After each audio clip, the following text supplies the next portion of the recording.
Welcome to Mindful School Marketing, your go-to podcast for personal and professional growth. We're school marketers, business owners, and moms passionate about connecting other school professionals with tools and strategies for success. We love solving problems, exploring new ideas, and thinking outside the box. Let's transform your school and life starting right now.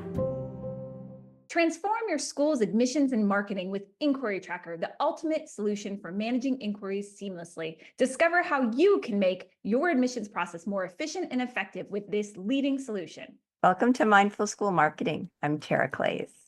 And I'm Aubrey Bursch. Today, we're delighted to welcome back Peter Barron. Peter is the founder of Moonshot OS and is a certified top coach and is a previous guest on our show. We're so delighted to have you back, Peter. Welcome. Thanks. I always appreciate the opportunity. So much fun. Yeah, it's good to see you back. We had a little chat before recording to catch up. And so we're excited today to talk about your Pulse survey. Cool. So let's kick it off. So your Pulse survey on business competencies for independent school leaders seeks to identify essential skills for today's educational leaders. What preliminary insights have you gained from this survey? And how do you envision these competencies evolving in the future? Yeah, so I'll start with the competencies themselves. And, those emerged out of lots and lots of conversations with heads of school. Like I have a presentation that I give around like what 100 heads of schools reveal about the business model. And, it's probably closer to 130, 140, 150. I've lost track. I've talked to so many heads and talked to them weekly. The interesting thing, though, is like once you start having conversations in those numbers, it's very easy to kind of identify the themes that emerge, right? It just kind of the same sorts of things come up over and over and over again. And one of them is that, independent schools have become very complex ecosystems from a business perspective. You've got lots of different constituent groups, you have revenue coming from different directions, you have rising costs, all these different things. And often I ask heads like, hey, you're effectively a CEO of a very complicated business. Like, at what point did you receive any kind of entrepreneurial and business training? And most of them say, hey, that just wasn't a sustained part of my leadership development. And it's not because people intentionally kept it out. It was just that our business model was pretty strong for a long time, and now it's in a different place given the pressures that are out there in the market. So anyway, that brings me back to the business competencies. I developed these business competencies so that whether you're working with me, in my environment or what have you, like it doesn't really matter. I just wanted to provide 8 different competencies in which the independent school leader can say, like I need to cultivate, these different areas. Like I've got gaps in these areas. So I don't know if it'd be helpful, but the competencies across this wheel that I've created, it's a graphic, kind of split into 2 parts. The top half of the wheel is leadership. The bottom half of the wheel is operational excellence. And when you're looking at the leadership-based competencies, business competencies, I just have to reiterate, these are business competencies. The 4 on the top are entrepreneurial mindset, strategy and change management, culture and people, and adaptability and continuous learning. So those are the leadership-based business competencies. The operational competencies that I like to talk about and actually teach to are financial acumen and data-informed decision-making, operations, advancement and enrollment, and marketing strategy, which, is aligned perfectly with the work that you all do. So what got me interested is, all right, I've identified these, I put them out in the space. People seem to be interested in kind of thinking about it through that lens or looking at it through that lens. I was super curious, like, how would people stack rank them? Like, which ones are most important? Which ones are least important to the independent school leader? And so I put it out there. I think I had like 100 to 120 people submit. Like, I don't know if it's statistically valid or not, but it's like a reasonable size number of people who filled out the survey. And what was fascinating to me was that when you looked at the rankings, the number one thing is strategy and change management. So that's the most important competency according to that group of survey respondents. And then it went to culture. Then was financial acumen and data informed decision making. Number 4 was entrepreneurial mindset. Number 5 was advancement and enrollment. Number 6 was adaptability and continuous learning. But number 7 was marketing strategy. And I was like, huh, like that's interesting because, one of the biggest challenges that independent schools face right now is increased competition in the space. You're competing. Like if you just think about 10 years ago, the competitive landscape was far less complicated than it is today.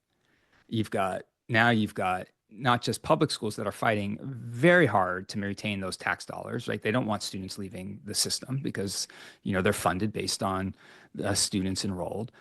But you have charter schools that are much more prevalent now. You have micro schools, online schools, home schools. Like they're just homeschooling. They're just like this is literally the era of choice for families as they're thinking about educational options for their kids.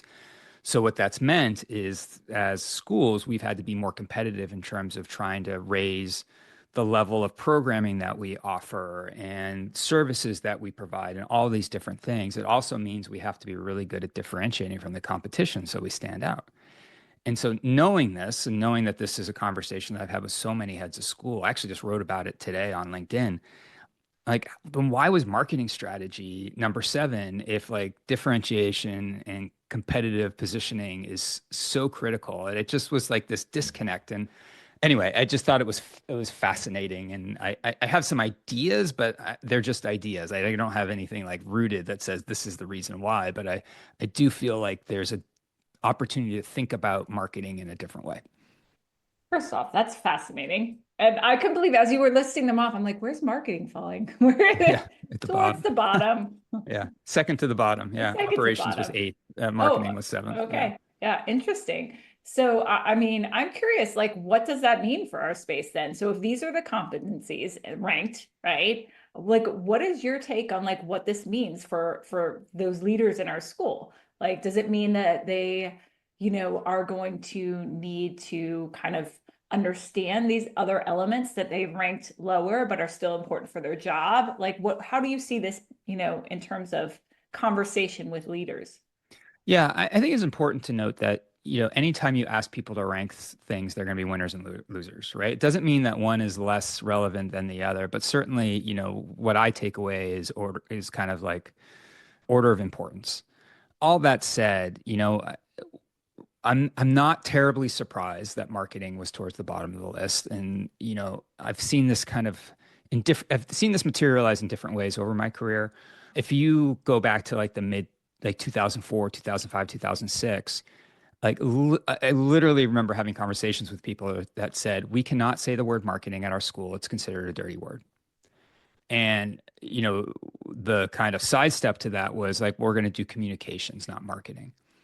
And the reason I mention that is like talk to me, find me a school now that doesn't understand that marketing has a role in their school. I mean, most schools have directors of marketing, maybe it's directors of marketing and communication, but marketing is definitely, a title that's very common now. But yet it's a relatively new discipline to our space. And so I still think there's some catch up that has to happen in terms of it kind of like solidifying itself as like one of the major drivers of an independent school.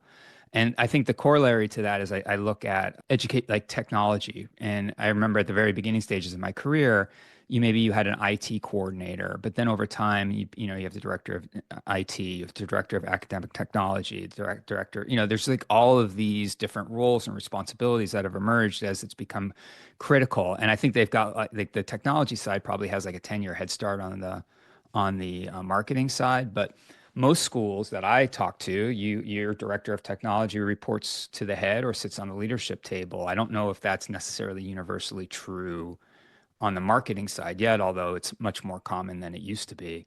So I think, as we get further, gain distance rather from when marketing really started to be a conversation in our schools, like I think it's going to probably rise up the list, but I just have to wonder, is it that it's such a new discipline in our space that people are still getting their heads around it? I also wonder, depending on where the school is and uh, where their comfort level is and how they're operating, right? If they have a lot of fires to put out, those other things are definitely, of course, going to be more important. But if you don't have students, you can't invest in those other things too. So it is kind of a double-edged sword. I mean, what do you see in terms of, 100%. I mean, do you see a difference in terms of how long a school's been around in terms of where they value marketing or how large they are or those types of things? Is there any, have you analyzed it granularly at all? I haven't. I haven't.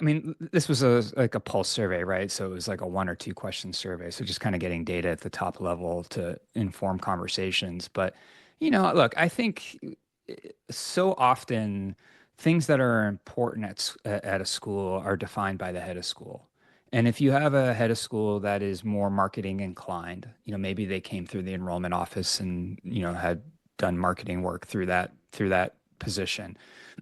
It makes sense that would be at a heightened state. But if you're a head that doesn't necessarily have that kind of experience, well, maybe it's not viewed as important, and you can understand why. You just you haven't rolled up your sleeves in that discipline in a way, so that you've got that deep connection to it. So like I totally get it. But you know, as populations decline, there's I'm probably repeating stuff that people already know, but if you look at higher ed, they're about to, experience the enrollment cliff, right? They've been talking about this enrollment cliff for a long time, and that's a function of, after the Great Recession in '08, excuse me, birth decline rates just plummeted all across the country. Every single state in the country has had double-digit decline since 2008.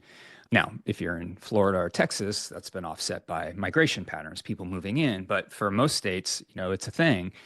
And when you look at that and you think about it, well, all right, there are going to be fewer kids on the horizon, just fewer kids being born. We have more educational options. It's increasingly important for us to be competitive in our market. We have to be really clear about our messaging into the market so that people can identify with our, value prop. Like all those things are saying to me that marketing is going to rise up the list. I just don't see how it can't. Schools reliance on marketing is important today, but I think it's become increasingly important over the next few years. Yeah, this is so interesting. I tend to agree with you. I think I've seen in my work with schools over the past 20 years, it's definitely started to rise up, but there are still schools I work with that have absolutely no director of marketing. There's like marketing and their budget is like $2,000 or something. Yeah, Like, it's tough. like and when they're looking at the budgets for everyone else, it's like not allocated, accordingly. So I do think it's an interesting thing to keep our eye on. But as you mentioned, like with these, birth rates and increased competition and everything, yes, marketing is important, but then in your recent webinar, which I definitely want us to dive into, school Oh, sure. operating system, Yeah. those traditional models like are also something we have to look at, right? Because as we have to keep pace with the change and changing demands of our market.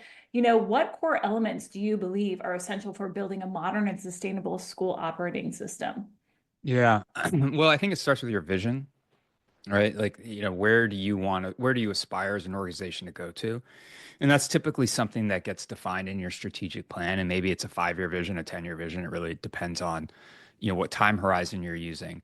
I think the challenge that a lot of organizations face, whether it's an independent school or, a small business down the street, is how do you execute against that vision? Like, how do you take that plan and actually put it into action so that you're getting that flywheel effect that Jim Collins talks about in Good to Great? And every organization has some form of an operating system. And the question is it intentional or unintentional? And if it's unintentional, it's likely developed over years. It may be rooted in tradition. It may be rooted in personal preference. But like some of the byproducts of that is, and this is, I think you've probably all experienced this on some level, but how often do you hear organizations talking about, well, we're completely siloed.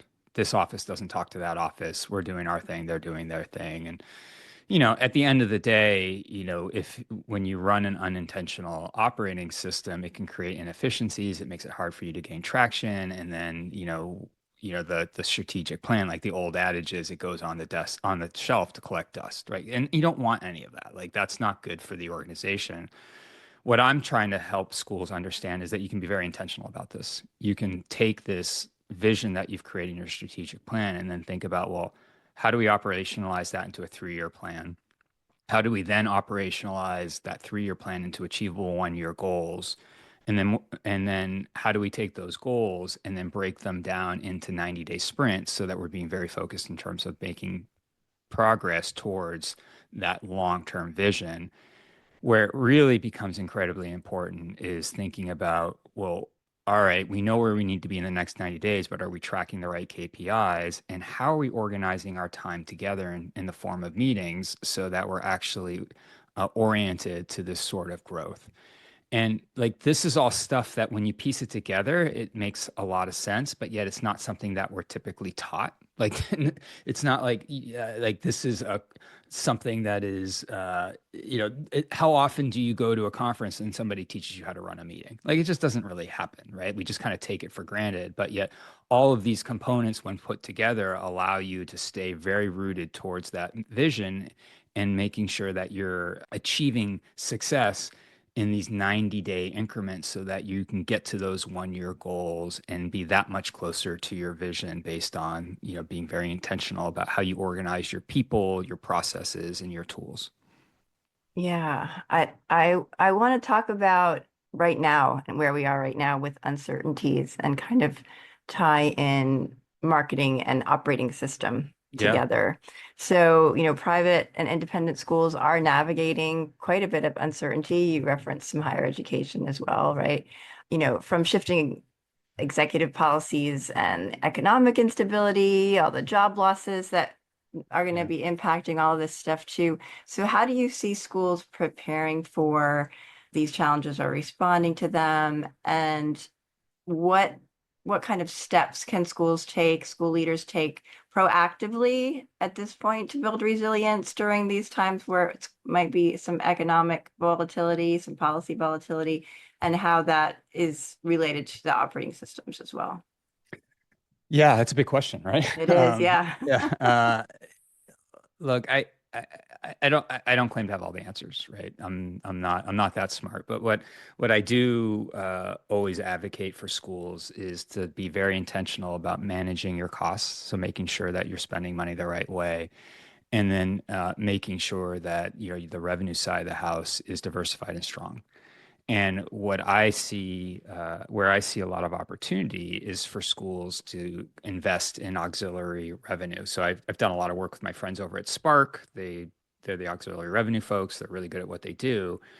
And if you look at like the revenue distribution chart that is that MBOA put out as part of their financial state report, like the state of the industry report. Fascinatingly, 6.2% of revenue generated by schools comes from auxiliary revenue. So like the first thing I would say to a school is if 6.2% of your revenue is not coming from auxiliary, if you're doing 1% or 2%, well, then you have opportunities to grow. Like you want to get to average, right? You want to at least make that money there. And just thinking about how do you live your mission in different ways and making sure that as you're growing those programs, they're tied deeply into mission, but that you're investing in them so that you can see that financial upside. So like really being tight around optimizing the opportunities on your campus, both from a revenue standpoint and a expense standpoint. While doing all of that, you have to be very clear about your value proposition into your market. And you have to be very comfortable going out there saying, like, these are the students that we serve best, so that you can separate yourself from the other independent schools, public schools, charter schools, all the options, right? And, that's a difficult process to do because, like, there's like this fear, and I understand it for sure, that if we don't try to be all things to all people, we're going to leave students on the table. Like we're just not going to be able to fill our school. But there's so many examples of schools that have done that kind of differentiation and are having incredible success because it makes it very clear about who's going to be successful at the school, which boosts word of mouth, creates happy school community environments and all of that. So thinking about it from those perspectives right now is probably where I would start if I were running a school. That's very helpful. I think that will be good for our school leaders to hear, especially during this time of change and challenge in some ways. I'm curious, thinking of like marketing in general and what's going on and everything like that. We are dealing with millennial and Gen Z parents, right? Mm. And they have shifting priorities. As I've listened to your webinars and everything like that, they have shifting priorities, especially towards value alignment over traditional metrics like college placements and stuff like that. So how should independent schools adapt their marketing and communication strategies to effectively engage these demographics? Like what sort of, Yeah. things have you seen in this area? Yeah. I mean, I like to say that, independent schools, if when they're marketing to my generation, Gen X, or my parents, baby boomers, like we're very outcome driven. And so, if you go to any independent school website, you're going to see like those stats show up on the homepage. Maybe it's, like if you're a high school, it's uh, college placements. It could be percentage of faculty with advanced degrees. It could be teacher student ratio, like all the things, right? We're all familiar with them. And that's worked really, really well for a long, long time, span of two generations. The opportunity though with millennial and Gen Z is that they're much more value driven, right, versus outcome driven. And so thinking about how do we show our values as an organization requires what I think is a shift in how we think about marketing. So much more about storytelling, making it easy for prospective families to say, like I can see my student doing well there because your values as an organization align well with our values as a family. So, I think we've gotten some reps in that, right, with all the social media stories that we're putting out there.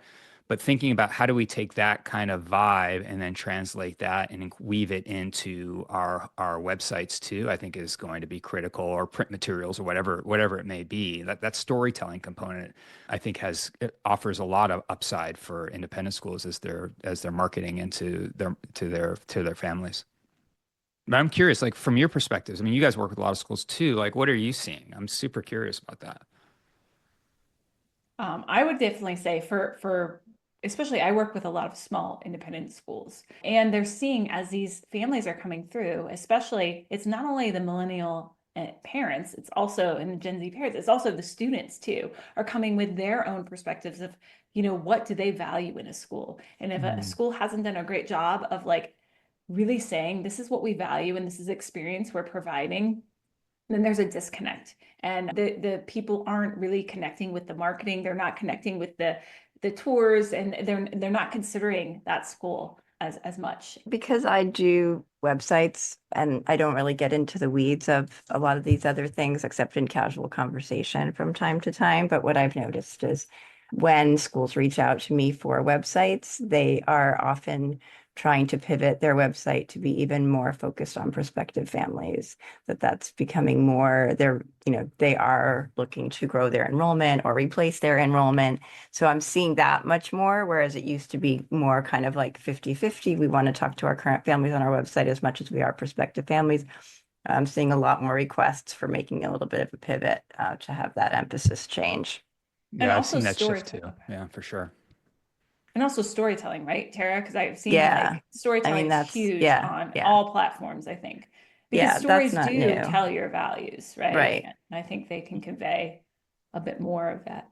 Yeah. Yep. Oh, Yep. it's great upside, right? Like, and schools are about telling these stories, right? It's just like, how do you take what we're doing every day in the school and then kind of flip that and make it something that's easily accessible for prospective families?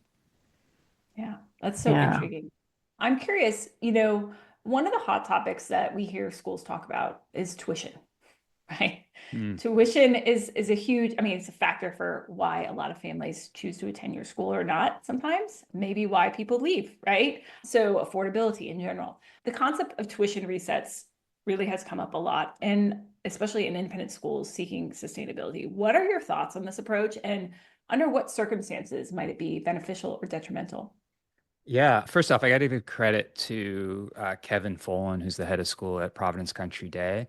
Kevin has been so generous uh, helping me think through this topic. And we actually wrote an article that was in the winter edition of NAS magazine about this. So we've done a lot of work on this space.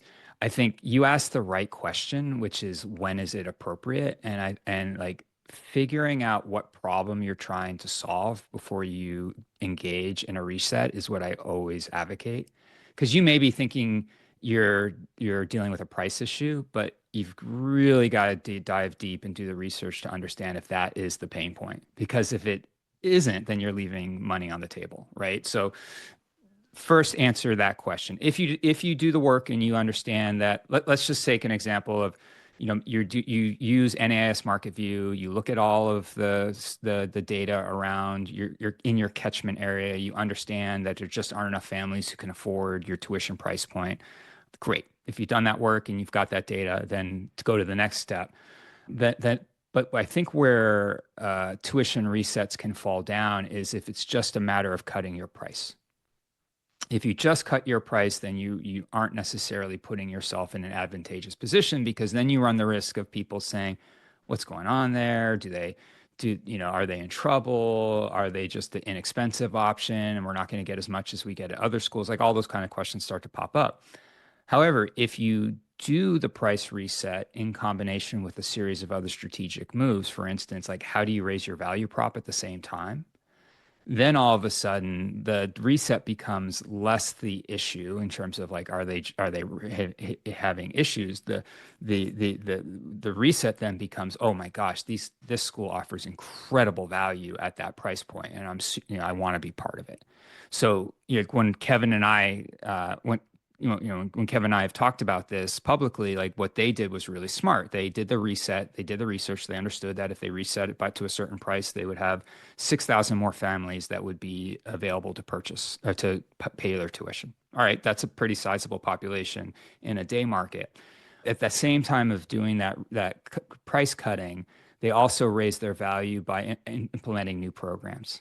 Right? They expanded the school. They went K through 12. They are pre-K through 12. They released this thing that they call the Providence Country Day Playbook, which is a portfolio-based program that will carry students throughout their entire tenure at the school.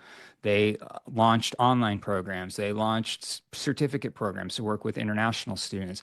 All of these combinations of things, happened at the same time as the price went down, their value went up. And as a result of that, the school has seen tremendous growth in terms of its enrollment population. I think at the time when Kevin and I first started talking about the reset, right at the time of the reset, they were like 190, 200 students. Fast forward to today, and they're at 400. So tremendous growth, but had they not done those value added things, those things to raise their value proposition, it could have been an entirely different story. So if you're thinking about doing that, first identify like what problem are you trying to solve? Is it a price problem? Great. Okay, proceed. But then think about, we're not just raising price, but it's part of a bigger strategy around raising value in the market. Yeah. I want to, I've got a couple questions left and I'm keeping an eye on the time. So I'm Sure. trying to decide so I think what we're going to go to now is emerging trends. What do you anticipate will most significantly impact the business model of independent schools? We've touched on this a little bit. Yeah, I think the tuition pricing is going to continue to be an issue, as tuitions rise, fewer students available, the competition. So I think schools are, look, let me just Well, first off say that there's a group of schools that are market leaders and have lines out the door, and they're running a different business model than most schools, right? Then there's like all these other schools that have varying degrees of concern. But enrollment is always the biggest driver. I mean, it's 75% of revenue comes from tuition dollars. So thinking about like how do we create tuition price points, or how are we allowing families to work with our school maybe in different ways? Maybe they're after school programs, maybe they're kind of certificate programs. I don't know. Like, how do you start to drive more opportunities in the market so that you can reach a bigger addressable market of families? I think that's going to be a trend that we see. I firmly believe that auxiliary revenue is going to continue to grow and become an incredibly important driver of sustainability. But then I also won't be surprised if you start to see schools doing more ambitious things around expanding their footprint and living their mission in different ways. And the example I always like to give is the school I went to, Brewster Academy. They are opening a network of schools in Spain and are having a lot of success with that. Now, that's like on one end of the spectrum. Not every school is going to do that. I get it, but the spectrum is pretty wide. So thinking about like where do you fall on it and how can you start to make some bigger bets in order to create like a more sustainable future for your school. Like I have a feeling that that's going to happen more and more and more. How about leadership? Oh, sorry. Like just general leadership trends. Yeah. In what way? How so? I guess who the leaders are and Mm, what they're where they're coming from, where they're going. yeah, it's a great question. Yeah. Yeah. I I think that, independent school leaders are going to have to become more versed on the business side of running a school. What I've learned from so many heads is that, they land in that seat, especially for the first time, and realize like they're not the lead educator. They're actually the CEO, and they're immediately, working on business issues related to the school. It could be operations issues, it could be revenue-based issues, it could be alumni issues, like whatever it is, right? But those things dominate their day. It's less about what's happening on the academic side of the house. It's much more about like how do I manage the business of the school. And to me, that for us to be successful long term as an industry, kind of instilling those skills is becoming increasingly important. Which is why I put those business competencies out there, like to kind of bring it back to where we started. That's the opportunity is for our aspiring leaders to cultivate those skills over time, so that they've kind of mastered those competencies, and instead of having a big learning curve on the business side of the school when they get there, like can we flatten it and put them in a position to be successful in terms of thinking about how do we create more sustainable models. I really believe that that's going to become more of a driver in our space. Yeah, it sounds like now is the time, right? 100%. Now is the time for all these things, whether it's reconsidering your business model or like where you take the risk, where you find Yeah. and then also the leadership skills. So They all feed into each other, right? If you can, fill those competency buckets with knowledge, then you're going to be in a much better position when you to be able to assess risk and assess opportunity. yeah, fantastic, Peter. Thank you. Thank you guys. It's fun. Well, it's not over yet. Oh, okay. We have our every time questions now that we'll just quickly hit on. But I'm curious, this is a Mindful School Marketing podcast, and you've answered this question before. But I'm curious, like, how do you define mindfulness, and how do you see it kind of lived out, especially now, and with both leaders in schools and the work you're doing on the operating systems and stuff? Yeah. How do you see that lived out? I was literally talking to somebody earlier today, a aspiring leader, and we were talking about how, we spend a lot of time thinking about, phones in the hands of students. And we probably need to also think about how do we create that kind of detachment from devices for faculty too, so that you can achieve that mindfulness in a way that will build better relationships and all the things, right? Like makes a lot of sense. So I don't know. I mean, when it comes to a question of mindfulness, I like to create space where I can just kind of clear the head and think intentionally. And for me, usually that comes from like going for a walk or exercising or doing something like that. And every time I do it, which is every day, something, I'm a much better thinker on the other side. So carving out that time, I'm not telling anything anybody doesn't already know, right? But like it's just so important to carve out that time and what I know is a really busy schedule, especially for school leaders. Like their schedules are crazy, but trying to find that time is important.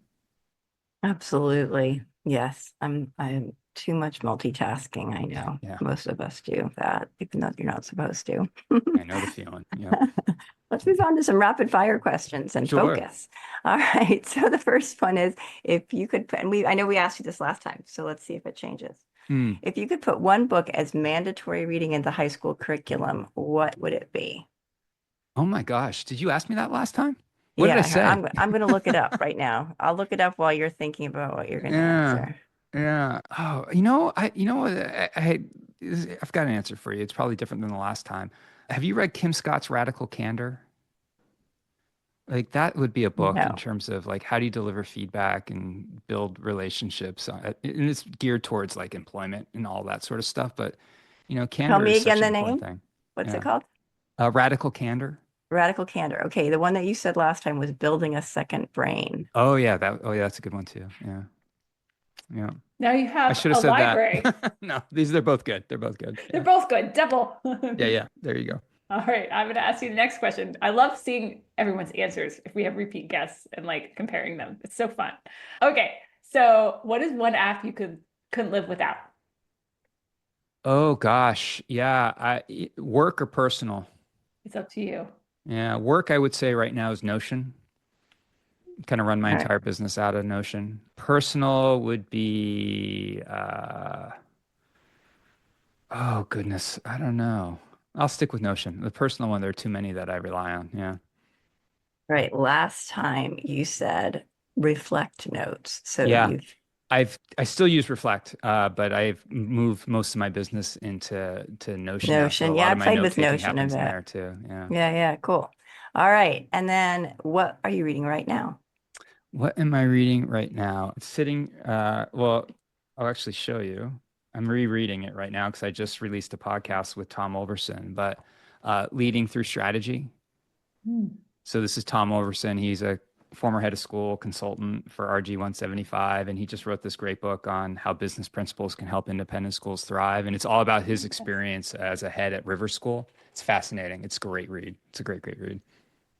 Wonderful. Oh, I want to add that to my list. That sounds fantastic.